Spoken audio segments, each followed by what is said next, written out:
जी अल्हम्दुलिल्लाह, हमारी दाल देखें तैयार है बिल्कुल। और जो है ये लोग और इसका बघार तैयार कर रहे हैं। आप प्याज डाल सकते हैं, लहसुन डाल सकते हैं, साबित मिर्च और ये आपका ज़ीरा। तो बेहतरीन। मैंने थोड़ा सा मक्खन डाला है। तो आपको जो भी आपको अवेलेबल है, जो सेहत को सूट करता है, वो इस्तेमाल करें। मक्खन घी से बघारें तो ज़्यादा अच्छी बात है, और जायके में भी और सेहत के लिए अच्छा है।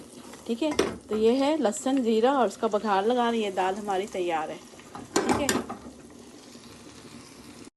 जी, अस्सलाम वालेकुम। इंशाल्लाह आप लोग खैरियत से होंगे। जी, आपको पहले माश की यानी वाइट दाल की जो है ड्राई फ्राई दाल बताई थी। तो उसका जो है बना रही थी, तो मुझे लगा ये ज़्यादा मज़ेदार होता है, तो आपसे भी शेयर किया जाए रेसिपी।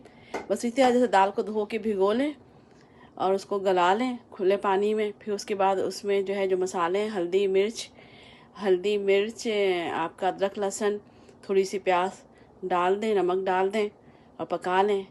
उसके साथ ही थोड़ा पालक काट के डालें, टमाटर डाल दें। तो ये दाल देखिए तैयार हो गई है।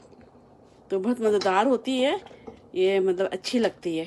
तो ये कर लें आप। और इसके बाद जो है इसमें थोड़ा सा बघाड़ना है। बघार का तरीका मैंने वो पिछले वीडियो का इस वीडियो में बता दिया वाइट दाल का, तो वही बघार डाल दें आप। या फिर मैं ऐसा कर रही हूँ, ये लेमन काट के, हरी मिर्च और मक्खन का टुकड़ा ये डाल रहे हैं।